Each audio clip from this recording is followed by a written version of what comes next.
નમસ્કાર વિદ્યાર્થી મિત્રો, હું શૈલેષ સુરતી આપ સર્વનું તમારી પોતાની યુટ્યુબ ચેનલ ઓશન કોચિંગ ક્લાસીસમાં હાર્દિક સ્વાગત કરું છું. વિદ્યાર્થી મિત્રો, તમે જેની ખૂબ આતુરતાપૂર્વક રાહ જોઈ રહ્યા છો એ વાર્ષિક પરીક્ષા માટેનું 2025ના વર્ષનું વિકાસ પરીક્ષા લક્ષી અસાઇનમેન્ટ સરસ મજાનું નવા રૂપ, રંગ અને ડિઝાઇન સાથે તમારા માટે આવી ચૂક્યું છે. એટલે હવે તમારે બિલકુલ ચિંતા કરવાની જરૂર રહેતી નથી, કારણ કે વિકાસ પરીક્ષા લક્ષી જે અસાઇનમેન્ટ છે એ તમારા માટે નવી પરીક્ષા પદ્ધતિ પ્રમાણે છે. એટલે કે 30% હેતુલક્ષી અને 70% વર્ણનાત્મક પ્રશ્નો આધારિત એ વિકાસ પરીક્ષા લક્ષી અસાઇનમેન્ટ તૈયાર કરવામાં આવ્યું છે. અને વિદ્યાર્થી મિત્રો, એની સાથે સાથે એ તમારા માટે આદર્શ પ્રશ્નોપત્રો સહિત તમારા માટે આવ્યું છે. એટલે તો બિલકુલ ચિંતા કરવાની જરૂર નથી. તો વિદ્યાર્થી મિત્રો, આજના આ વિડીયોની અંદર ધોરણ 9 વિષય ગુજરાતી વિકાસ પરીક્ષા લક્ષી અસાઇનમેન્ટ, જેમાં વિભાગ ડી એટલે કે લેખન વિભાગ જે આપણે કહી શકીએ છીએ, એમાં આપણે અગાઉના વિડીયોમાં આપણે અ અને બ વિભાગનું સંપૂર્ણ અને સચોટ સોલ્યુશન મેળવી ચૂક્યા છે. અને આજના આ વિડીયોમાં આપણે વિભાગ જે ડી છે એનો લેખન વિભાગનો જે પેટા વિભાગ ક નું સંપૂર્ણ અને સચોટ સોલ્યુશન આપણે મેળવવાના છે. વિદ્યાર્થી મિત્રો, તો શરૂ કરીએ આપણો અભ્યાસ, આગળ વધારીએ છીએ. વિદ્યાર્થી મિત્રો, એ પહેલા તમે જે તમારો અતૂટ વિશ્વાસ તમે જે નવનીત પબ્લિકેશન ઉપર રાખ્યો છે, એ જ તમારા અતૂટ વિશ્વાસને જાળવી રાખવાનું કામ પણ નવનીત પબ્લિકેશન દ્વારા કરવામાં આવ્યું છે. વિદ્યાર્થી મિત્રો, વાર્ષિક પરીક્ષા 2025ના વર્ષ માટે ખાસ ઉપયોગી જે આપણે કહી શકીએ, બરાબર, એવું વિકાસ પરીક્ષા લક્ષી અસાઇનમેન્ટ ધોરણ 9 નું એ તમારા માટે આવી ચૂક્યું છે. અને એ જો તમે ખરીદવા ઈચ્છો છો તો એના માટેની કિંમત છે માત્ર અને માત્ર 190 રૂપિયા છે. અને વિદ્યાર્થી મિત્રો, 190 રૂપિયામાં જો તમે ઘર બેઠા આ વિકાસ પરીક્ષા લક્ષી અસાઇનમેન્ટ ધોરણ 9 નું મેળવવા માંગો છો તો વિદ્યાર્થી મિત્રો, તમે અત્યારે જ અમારા મોબાઈલ નંબરનો સંપર્ક કરી શકો છો. અમારો મોબાઈલ નંબર છે 70 46 22 22 54 નંબર ઉપર તમે સંપર્ક કરીને વિદ્યાર્થી મિત્રો તમે આ વિકાસ પરીક્ષા લક્ષી અસાઇનમેન્ટ મેળવી શકો છો. અથવા સ્ક્રીન ઉપર દર્શાવેલ વેબસાઇટના માધ્યમ દ્વારા પણ વિદ્યાર્થી મિત્રો તમે આ જે વિકાસ પરીક્ષા લક્ષી અસાઇનમેન્ટ છે એ તમે મંગાવી શકો છો. તો વિદ્યાર્થી મિત્રો, હવે બિલકુલ ચિંતા કરશો નહીં. તમે માત્ર અને માત્ર અહીં આગળ ધ્યાન આપતા રહેજો. આપણે આપણો અભ્યાસ આગળ વધારીએ છીએ. વિદ્યાર્થી મિત્રો, ચલો આપણે શરૂ કરીએ. ધોરણ 9 વિષય ગુજરાતી વિકાસ અસાઇનમેન્ટ 2025 વિભાગ ડી, જેમાં આપણે પેટા વિભાગ ક નો આપણે અભ્યાસ કરીશું, જે લેખન વિભાગમાં આપણે તેનો સમાવેશ કરીએ છીએ. તો સૌથી પહેલામાં તમારા માટે ક વિભાગની સૂચના આવી ગઈ છે સ્ક્રીન ઉપર. વિદ્યાર્થી મિત્રો, તો જોઈએ. ગદ્યાર્થ ગ્રહણ અથવા પદ્યાર્થ ગ્રહણ કરો. ગદ્યાર્થ ગ્રહણ એટલે શું? એક પ્રશ્ન તમારા મનમાં થશે, તો ભાઈ ગદ્યાર્થ ગ્રહણ એટલે તમને એક ગદ્ય ખંડ આપેલો હશે, એના ઉપરથી તમને પ્રશ્નોના જવાબ તમારે તૈયાર કરવાના હોય, બરાબર. પ્રશ્નો આપેલા હોય છે, ગદ્ય ખંડ આપેલો હોય અને એની નીચે પ્રશ્નો આપેલા હોય, એના જવાબ આપણે પેરેગ્રાફમાંથી શોધીને તૈયાર કરવાના છે. એવી જ રીતે વિદ્યાર્થી મિત્રો, પદ્યાર્થ ગ્રહણ છે, તેમાં કાવ્ય પંક્તિ આપી હોય છે. એ કાવ્ય પંક્તિને આપણે વાંચવાની છે અને એની નીચે જે પ્રશ્નો આપેલા છે એ પ્રશ્નોને સમજવાનું, એના કાવ્યના અર્થને આપણે સમજવાનું અને ત્યાર પછી એ આપણે શું કરવાનું છે, પ્રશ્નોના જવાબ લખવાના છે. ઓકે, તો આપણે જોઈએ વિદ્યાર્થી મિત્રો, અહીં આગળ તમે ગદ્યાર્થ ગ્રહણ અથવા પદ્યાર્થ ગ્રહણ બેમાંથી કોઈ પણ એક વિશે તમે લખાણ કરી શકો છો, ગમે તે એક. પ્રત્યેકનો 1 ગુણ છે, તમને કુલ 4 ગુણ મળવા પાત્ર થશે. ઓકે, તો જોઈએ. નીચેના પ્રત્યેક ગદ્યખંડ વાંચી તેની નીચે આપેલા પ્રશ્નના ઉત્તર તમારે લખવાના છે, જેમાં તમને 4 પ્રશ્નો પૂછાય છે, જેમાં પ્રશ્ન નંબર 55, 56, 57 અને 58 નંબરનો પ્રશ્ન એ વિદ્યાર્થી મિત્રો તમારા માટે રહેશે. ઓકે, ચાલો હવે આપણે અહીં આગળ પહેલો જ પેરેગ્રાફ જોઈશું. ફટાફટ આપણે ઝડપથી વાંચન કરી લઈશું વિદ્યાર્થી મિત્રો, જેથી કરીને તમે પ્રશ્નોના જવાબ તૈયાર કરી શકો છો. તો વૃક્ષો અન્યના સુખને માટે છાંયડો આપે છે, પોતે તાપમાં તપીને અને અસહ્ય ગરમી વેઠીને બીજાને એ પોતાના ફળ આપે છે. પરોપકારી મનુષ્યો એવા જ હોય છે. જો આ નાશવંત કાયાનો ઉપયોગ પરોપકાર્યાર્થે ન થવાનો હોય તો તેની ઉપયોગિતા શી? સુખદ જેમ વધારે ઘસાય તેમ વધારે એ સુવાસ આપે છે.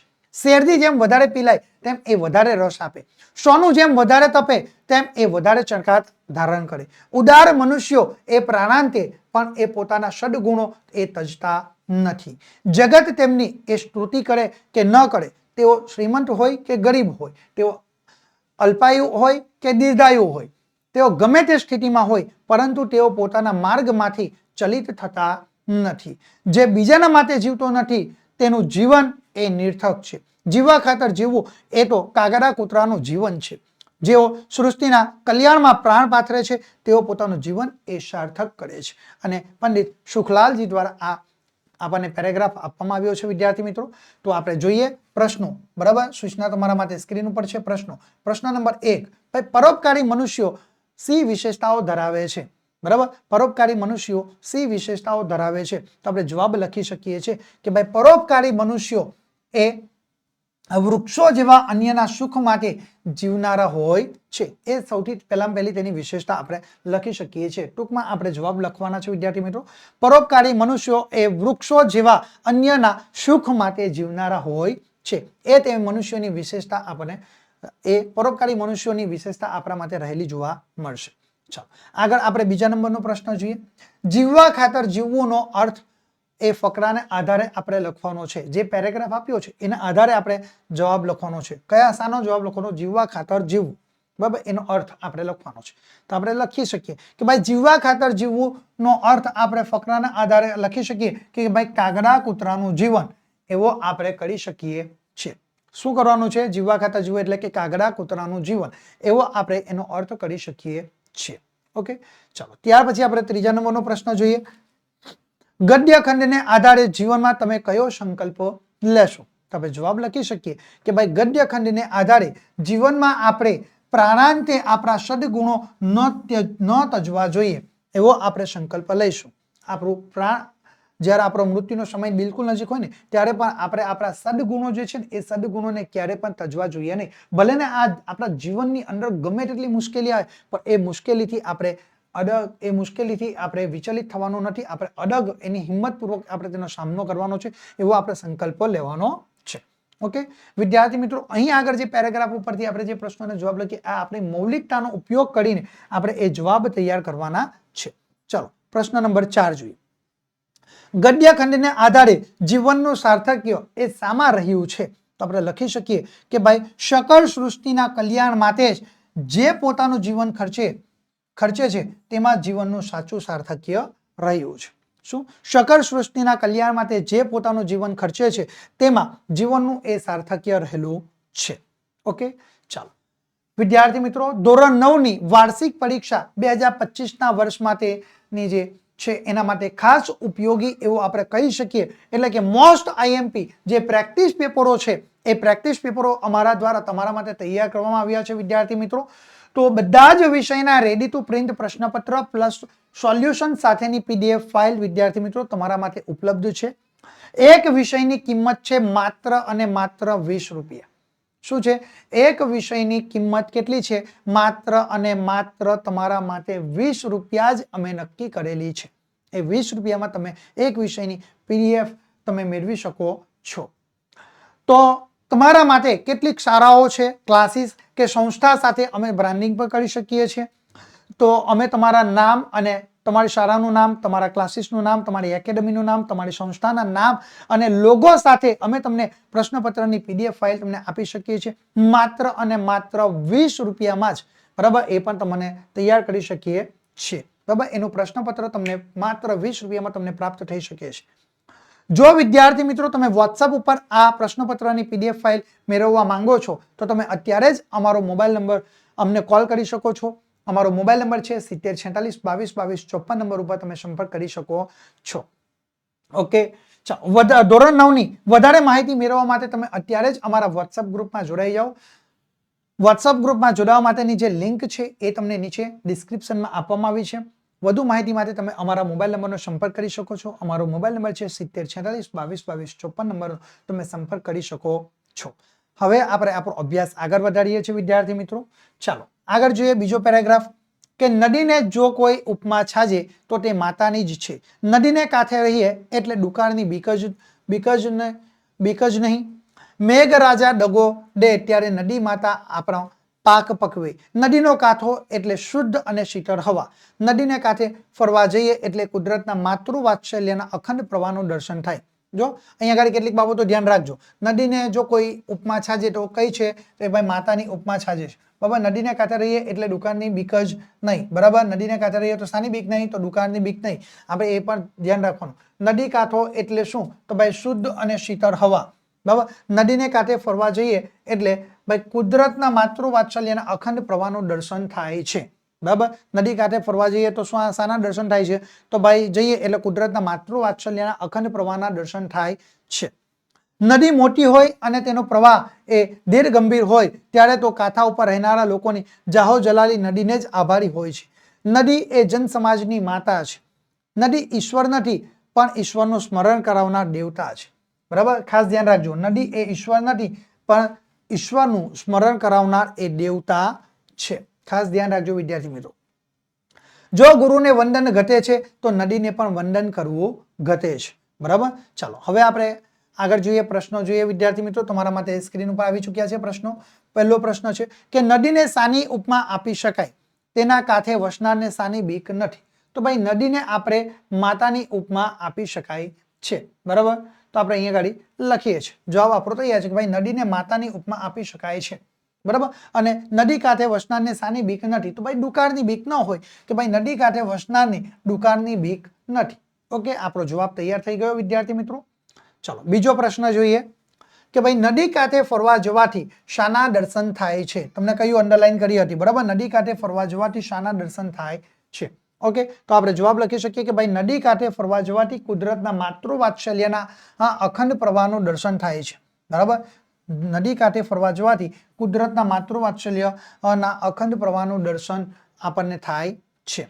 ચાલો પ્રશ્ન નંબર 3 જોઈએ. નદી શું નથી અને શું છે? અંડરલાઈન કરી હતી. બરાબર, નદી એ અહીંયા આગળ આપણે કહીએ તો નદી એ ઈશ્વર નથી પણ ઈશ્વરનું સ્મરણ કરાવનાર એ દેવતા છે. શું છે? નદી એ ઈશ્વર નથી પણ ઈશ્વરનું સ્મરણ કરાવનાર એવા દેવતા છે. ઓકે, ચાલો આપણે આગળ જોઈએ. પ્રશ્ન નંબર 4. ગદ્ય ખંડને યોગ્ય શીર્ષક આપો. ભાઈ આપણે આ ગદ્ય ખંડને આપણે શું શીર્ષક આપી શકીએ? આપણી મૌલિકતાનો ઉપયોગ કરીને તમારે વિદ્યાર્થી મિત્રો તમારી મૌલિક શક્તિનો ઉપયોગ કરીને તમે જવાબ લખી શકો છો. તો આપણે અહીંયા લખીએ કે ભાઈ શીર્ષક તો ભાઈ લોકમાતા નદી. બરાબર, આ આપણે આપણો શીર્ષક અહીંયા આગળ આપણે આપી શકીએ છીએ વિદ્યાર્થી મિત્રો. બરાબર, એટલે આટલી બાબત ખાસ તમારે ધ્યાનમાં રાખવાનું છે. ચાલો આપણે આગળ જોઈએ વિદ્યાર્થી મિત્રો. ત્રીજો પેરેગ્રાફ જોઈએ તો ભાઈ સમયની મૂડી તો દરેક પાસે સરખી જ હોય છે પણ તેને ખર્ચવામાં એ તફાવત હોય છે. એક વ્યક્તિ તેને કરકસરથી યોજનાપૂર્વક વ્યવસ્થિત રીતે ખર્ચે છે જ્યારે બીજી વ્યક્તિ તેને આડેધડ અને અવિચારીપણે એ વેડફી નાખે છે. પરિણામે એકને સંતોષ અને સફળતા મળે છે જ્યારે બીજાને થાક અને નિષ્ફળતા મળે છે. જે વ્યક્તિને પોતાનો સમય વાપરતા આવડતું નથી તેને કશું જ વાપરતા આવડતું નથી. જો તમારી પાસે મર્યાદિત પ્રમાણમાં મૂડી હોય તો તેમાંથી થતી બચત એ જ તમારી કમાણી છે. બરાબર, નવો સમય કોઈને મળી શકતો નથી એટલે જે માનવ પોતાના સમયની વધુમાં વધુ બચત કરી શકે તેની પાસે વધુમાં વધુ સમય જમા થઈ શકે અને જેની પાસે સમય જમા થાય તેની પાસે શક્તિ પણ જમા થાય છે. બરાબર, અંડરલાઈન કરવાનું.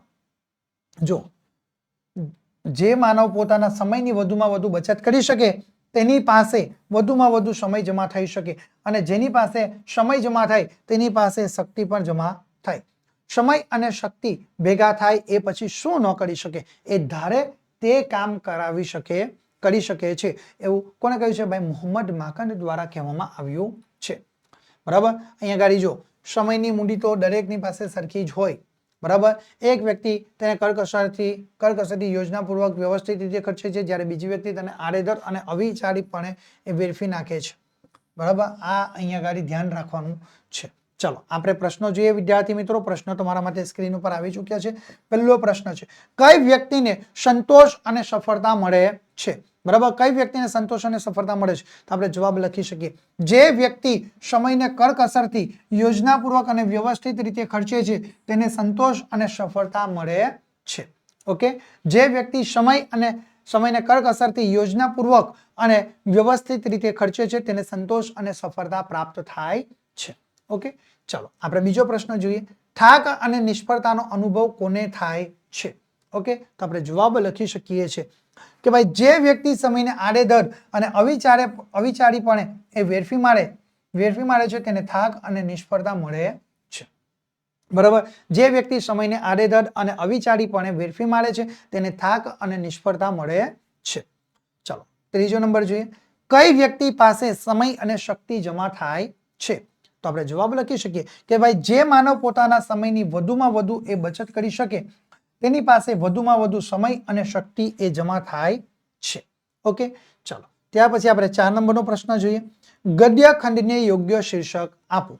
બરાબર, તો આપણે આ ગદ્ય ખંડને યોગ્ય શીર્ષક શું આપી શકીએ? તો આપણે જવાબ લખી શકીએ છીએ કે ભાઈ શીર્ષક સમય એ જ સાચી મૂડી. બરાબર, આ આપણું શીર્ષક આપણે આપણી મૌલિકતાનો ઉપયોગ કરીને આપી શકીએ છીએ. ચાલો વિદ્યાર્થી મિત્રો આપણે આગળ જોઈએ. Paragraph number 4. બરાબર, કોઈ માણસની ઉંમર મોટી હોય તો તેને આપણે ગરદો કહીએ છીએ. આવા ગરદાઓ આપણા દેશમાં ઘણા ઓછા નજરે પડે છે. તોય હજી એક જાતના ગરદાઓ ઘણા છે. ગરદાઓ એ કોણ? ગરદા તે કોણ? ભાઈ નવી વસ્તુ શીખવાની ધગશ જેનામાંથી જતી રહી હોય તે ગરદો. ગરદો આપણે કોને કહી શકીએ? તો ભાઈ જેનામાંથી નવું શીખવાની ધગશ જેનામાંથી જતી રહે તેને આપણે ગરદો કહીએ છીએ. એમ એક સંતે આપણને કહ્યું છે. આવા ગરદાઓ આપણા દેશમાં જ્યાં જાઓ ત્યાં નજરે પડશે. બરાબર, આવા ગરદાઓ આપણને ક્યાં જોવા મળશે? તો જ્યાં આપણા ભારત દેશની અંદર તમે જ્યાં જાઓ ને ત્યાં આપણા ગરદાઓ આપણને નજરે પડે. નાનપણમાં જે કંઈ શીખવા મળ્યું તે ખરું, થોડો મોટો થઈને ધંધે એ વળગ્યો કે પછી અમુક વસ્તુ શીખી લે એમ કોઈ કહે તો તે ન બની શકે. આવી જડતા ભણેલા અને ગણેલા બંને વર્ગના હાડમાં એ ઉતરી ગઈ છે. જે આજ સુધી થયું નથી તે હવે પછી પણ થવાનું નથી.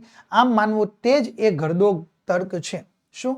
જે કામ જે આજ સુધી થયું નથી, બરાબર, જે આજ સુધી થયું નથી તે હવે પછી થવાનું છે. આમ માનવું એ જ, બરાબર, આમ માનવું તે જ ગરદો તર્ક એ રહેલો જોવા મળે છે. આ ગરદાને એમ કેમ નથી સમજાતું કે આજ સુધી નથી થયું એવું ઘણું ભવિષ્યમાં થવાનું છે. આજ સુધી હું મળી ગયો નથી તેથી હવે પછી પણ મળવાનો નથી. એવો ગરદા તર્કનો ભોગ બનવાથી ભારે હાનિ થાય છે. કોને કહ્યું છે? તો ભાઈ વિનોબા ભાવે આપણને એવું કહેલું જોવા મળે છે. ઓકે, ચાલો આપણે આગળ જોઈએ વિદ્યાર્થી મિત્રો. હવે એના પ્રશ્નો તમારા માટે સ્ક્રીન ઉપર આવી ચૂક્યા છે. પહેલો જ પ્રશ્ન છે કે ભારતમાં કયા પ્રકારના ગરદાઓ ઓછા નજરે પડે છે? પહેલો જ પ્રશ્ન છે કે ભારતમાં કયા પ્રકારના ગરદાઓ ઓછા નજરે પડે? તો આપણે જવાબ લખી શકીએ છીએ કે ભારતમાં ઉંમર મોટી હોય એ પ્રકારના ગરદાઓ ઓછા નજરે પડે છે. ઉંમર મોટી હોય એટલે કે ઉંમર નાની હોય પણ કંઈક શીખવાની ધગશ જ નથી, જેને આપણે ગરદાઓ કહીએ છીએ. એક સંતે એવું કહ્યું છે ને, એટલા માટે આપણે જવાબ લખીએ કે ભારતમાં ઉંમર મોટી હોય એ પ્રકારના ગરદાઓ ઓછા નજરે પડે છે. 2 નંબર જોઈએ. આપણે ત્યાં કયા પ્રકારના ગરદા ઘણા છે? તો આપણે જવાબ લખી શકીએ કે ભાઈ આપણે ત્યાં નવી વસ્તુ શીખવાની ધગશ જેનામાંથી જતી રહી હોય એ પ્રકારના ગરદા ઘણા બધા રહેલા જોવા મળે છે. બરાબર, આપણે ત્યાં નવું વસ્તુ શીખવાની ધગશ જ નહીં હોય, ધગશ જેનામાં હતી એ પણ જતી રહી. બરાબર, એ પ્રકારના ગરદા આપણા ભારત દેશની અંદર ઘણા બધા લોકો રહેલા જોવા મળે છે. ત્રીજો પ્રશ્ન જોઈએ. આપણે ત્યાં ભણેલા તેમજ અભણ લોકોમાં કયા પ્રકારની જડિતતા છે? તો આપણે જવાબ લખી શકીએ છીએ કે ભાઈ નાનપણમાં જે કંઈ શીખવા મળ્યું તે ખરું, બરાબર, થોડો મોટો થઈને ધંધે વળગ્યો કે પછી અમુક વસ્તુ શીખી લે એમ કોઈ કહે તો તે ન બની શકે. આપણે ત્યાં ભણેલા તેમજ અભણ લોકોમાં આ પ્રકારની જડિતતા એ ઘર કરી ગયેલી આપણને જોવા મળે છે. ચાલો 4 નંબર જોઈએ. ગદ્ય ખંડને યોગ્ય શીર્ષક તમારે આપવાનું છે. બરાબર, ગદ્ય ખંડને શું કરવાનું છે? યોગ્ય શીર્ષક આપવાનું છે. તો આપણે શીર્ષક શું આપી શકીએ છીએ? આપણી મૌલિકતાનો આપણે ઉપયોગ કરવાનો તો આપણે લખી શકીએ કે ભાઈ ગરદો તર્ક.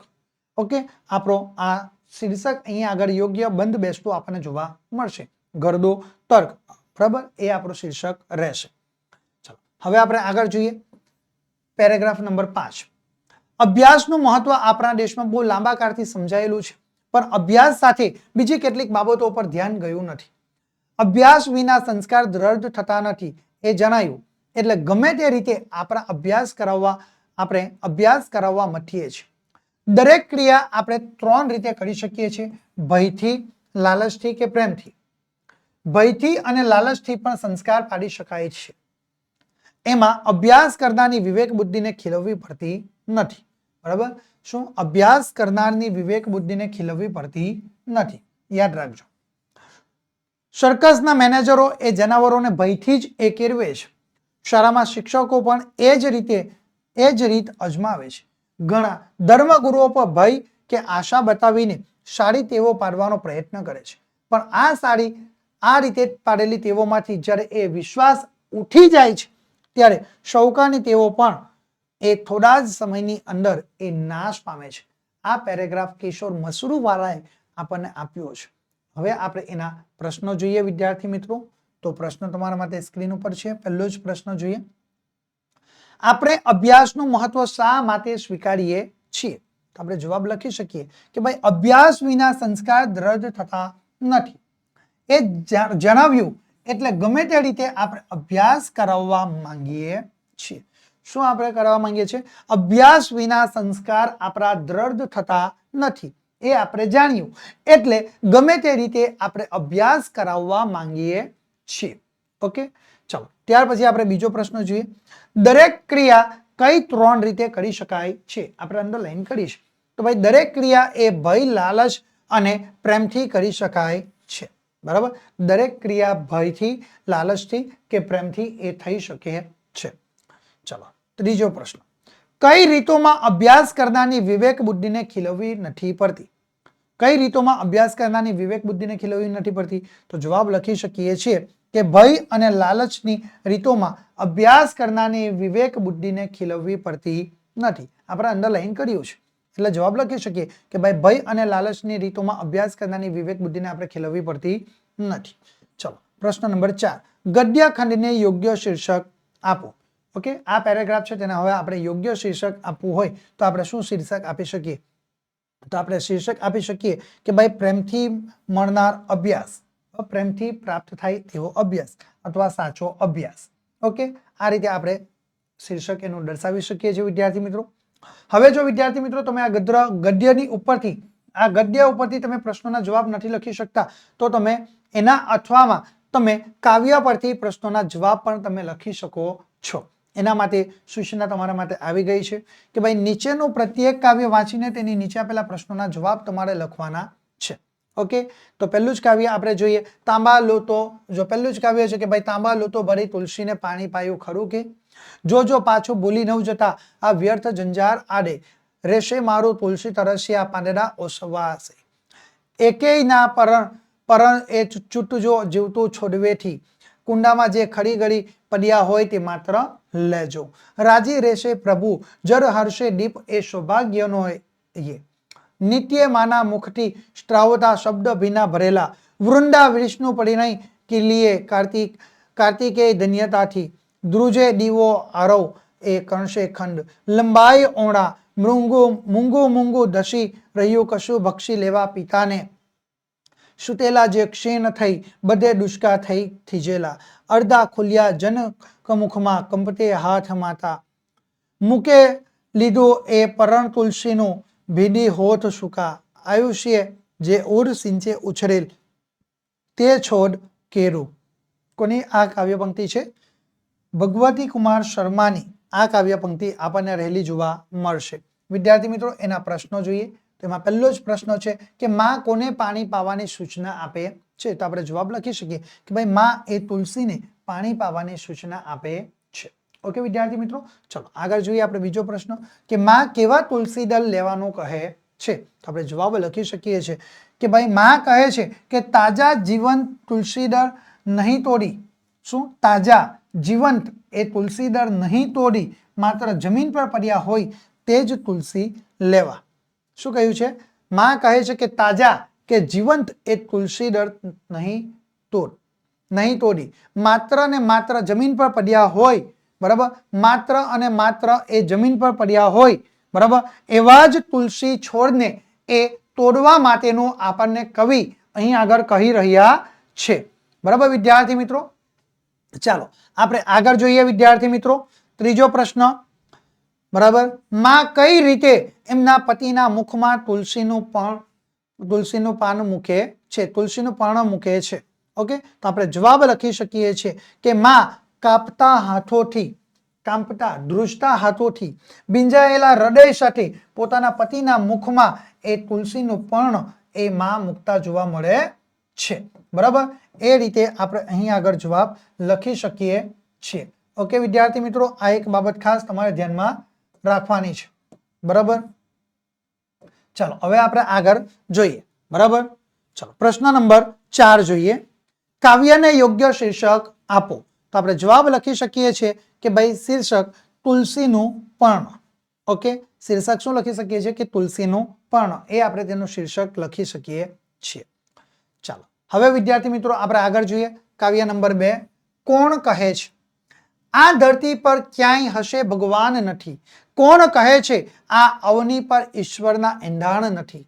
રાત દિવસ અને સાંજ સવારો સદા નિયમસર આવે છે.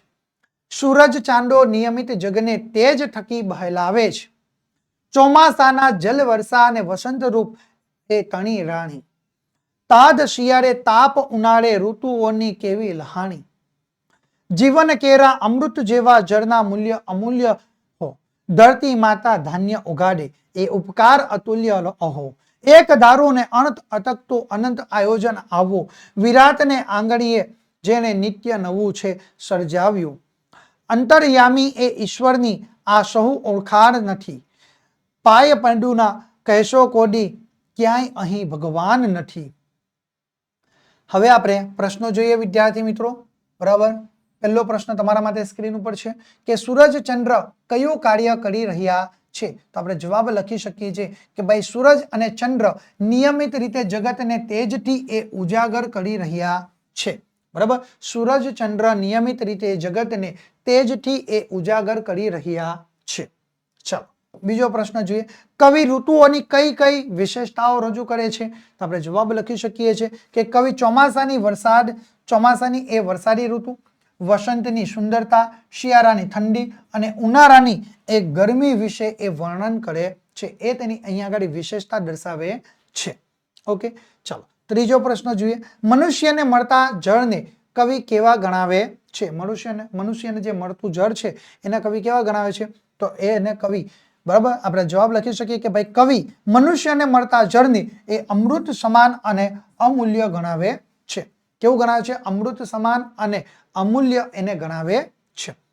ચલો 4 નંબરનો પ્રશ્ન જોઈએ. ઈશ્વરના આયોજનને કવિ કેવું કહે છે.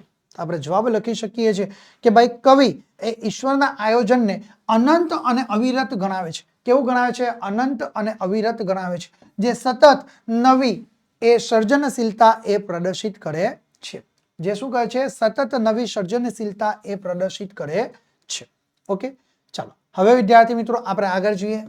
ત્રીજા નંબરનું કાવ્ય. જીવન આ પાર વિનાની કેવી છે જંજાર. એક પતે ત્યાં અનેક જાગે ઝંખનાઓની ઝાર. સમંદરને પણ આરો છે જ્યાં સમતી જલની એ માર. શિખર સહુ પર્વત કેરા અટકે નભ વચાર. પણ મન તૃષ્ણાની આ અવિરત ઉમટે હાર. મન છે મારું પણ એ પાસે હું જ બનું લાચાર. અતૃપ્તિના દાવા નળની કેમ ઠાળવી ઝાર. કેમ પામવું જીવતરને આ કોઈ આપશો ભાર. કોની કાવ્ય છે? એ ગીતા પરીખની આ કાવ્ય આપણી સામે રહેલી જોવા મળશે. ઓકે, એના પ્રશ્નો જોઈએ વિદ્યાર્થી મિત્રો. પહેલો પ્રશ્ન છે કવિયત્રીના મતે જીવનની જંજાર કેવી છે. તો આપણે જવાબ લખી શકીએ કે ભાઈ કવિયત્રીના મતે જીવનની જંજાર કેવી છે. તો ભાઈ જીવન પાર વિનાનું અને અસીમિત ઈચ્છાઓથી ભરેલું છે.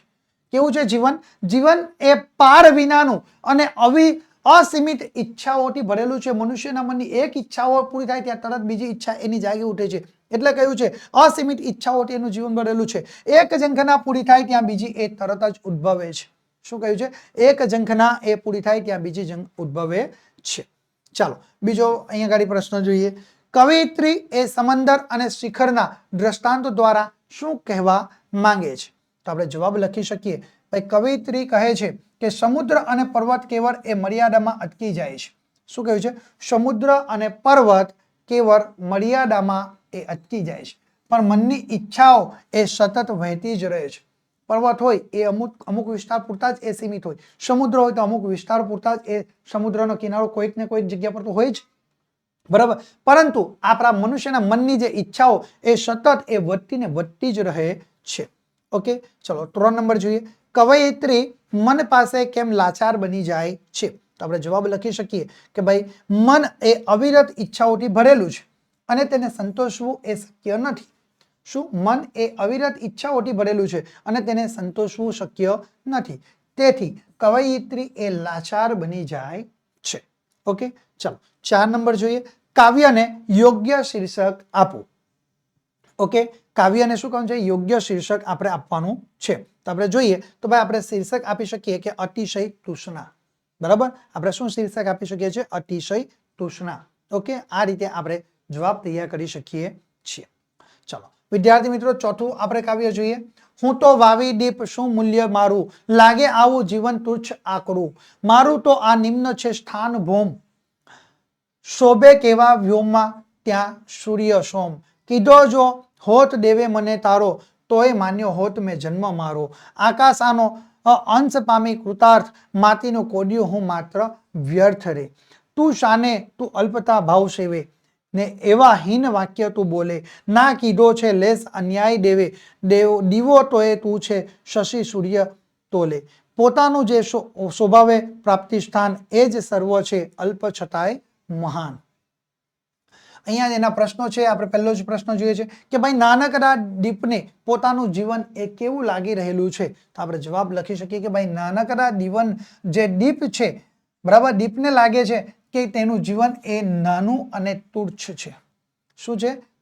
દીપને કેવું પોતાનું જીવન કેવું લાગે છે? ભાઈ દીપને લાગે છે કે તેનું જીવન એ નાનું છે અને બિલકુલ તુચ્છ રહેલું જોવા મળે છે. ઓકે, ચાલો બીજો પ્રશ્ન જોઈએ. વ્યોમમાં કોણ શોભે છે? તો ભાઈ વ્યોમમાં એ સૂર્ય અને ચંદ્ર એ શોભી રહેલા જોવા મળે છે. પ્રશ્ન નંબર 3 જોઈએ.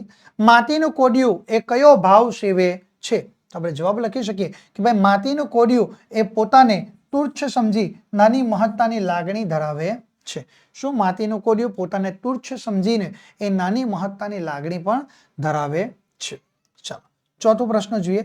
કોડિયાને કવિ શું કહે છે? તો આપણે જવાબ લખી શકીએ કે ભાઈ કવિ કહે છે કે દરેક વસ્તુ, શું કહે છે કે દરેક વસ્તુ જો તે પોતાના સ્થાન પર સાચી રીતે કાર્ય કરે તો તે મહાન એ બની શકે છે. દરેક વસ્તુ, બરાબર, એ પોતાની જગ્યા ઉપર સાચી રીતે કાર્ય કરે તો તે મહાન બની શકે છે. ઓકે, આ રીતે આપણે જવાબ તૈયાર કરી શકીએ છીએ. ચાલો હવે 5મા નંબરનું કાવ્ય જોઈએ.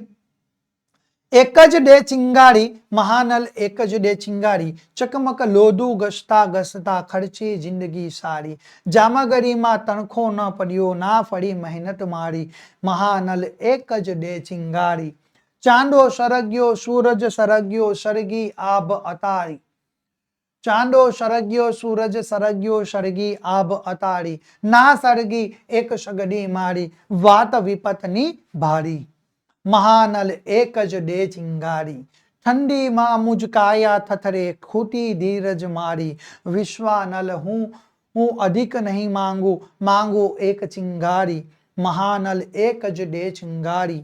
હરિહર ભટ્ટની આ જે કાવ્ય ખૂબ સરસ રીતે અહીં આગળ રજૂ થઈ છે. આપણે જોઈએ વિદ્યાર્થી મિત્રો એના પ્રશ્નો. પહેલો જ પ્રશ્ન આપણી માટે આવી ગયો છે. આ કાવ્ય કોને સંબોધીને લખાયું છે? તો ભાઈ આ કાવ્ય એ મહાનલ એટલે કે વિશ્વાનલ એટલે કે અગ્નિને સંબોધીને એ લખાયેલું જોવા મળે છે. બરાબર, મહાનલ વિશ્વાનલ એટલે કે અગ્નિને સંબોધીને આ કાવ્ય લખાયેલું છે. ચલો બીજો આપણે પ્રશ્ન જોઈએ. ચિંગારી દ્વારા કવિ શું કહેવા માંગે છે? તો આપણે જવાબ લખી શકીએ કે કવિ એ ચિંગારી દ્વારા આત્મશક્તિ અને ઉર્જાની આશા એ દર્શાવે છે. શું? ચિંગારી દ્વારા કવિ એ આત્મશક્તિ અને ઉર્જાની એ આશા દર્શાવે છે. ચલો 3 નંબર જોઈએ. કવિએ પોતાનું જીવન શું કરવામાં ખર્ચી નાખ્યું? તો આપણે જવાબ લખી શકીએ છીએ કે ભાઈ કવિએ જીવન એ મહેનતમાં વિતાવ્યું પણ તેને સફળતા મળતી નથી. કવિએ જીવન એ મહેનતમાં વિતાવ્યું પણ તેને સફળતા મળતી નથી. ચલો 4 નંબર જોઈએ. કાવ્યને યોગ્ય શીર્ષક આપણે આપવાનું છે. ઓકે, તો આપણે જવાબ લખી શકીએ છીએ કે શીર્ષક ચિંગારીની શોધ. ઓકે, શું? અહીંયા ગાડી ચિંગારીની શોધ, બરાબર, એ આપણે તેનું શીર્ષક આપી શકીએ છીએ. આ રીતે વિદ્યાર્થી મિત્રો આપણે સરસ મજાના જવાબ તૈયાર કરીને આપણે પૂરેપૂરા ગુણ આપણે મેળવી શકીએ છીએ. વિદ્યાર્થી મિત્રો, ગુજરાતી વિષયના નવા અપડેટ મેળવવા માટે તમે અત્યારે જ અમારા વોટ્સઅપ ગ્રુપમાં જોડાઈ જજો. વધારે માહિતી માટે તમે અમારા મોબાઈલ નંબરનો સંપર્ક કરી શકો છો. અમારો મોબાઈલ નંબર છે 7046222254 નંબર ઉપર તમે સંપર્ક કરી શકો છો. વિદ્યાર્થી મિત્રો, આજના આ વિડીયોની અંદર આપણે વિભાગ ડી જેનો આપણે ક વિભાગ આપણે લેખન વિભાગની અંદર જેનો ક વિભાગનો આપણે સંપૂર્ણ અને સચોટ સોલ્યુશન મેળવી ચૂક્યા છે. હવે આપણે આગળના વિડીયોમાં ફરી પાછા એક નવા ટોપિક સાથે એક નવા મુદ્દા સાથે ફરી પાછા મળીશું. થેન્ક યુ વિદ્યાર્થી મિત્રો.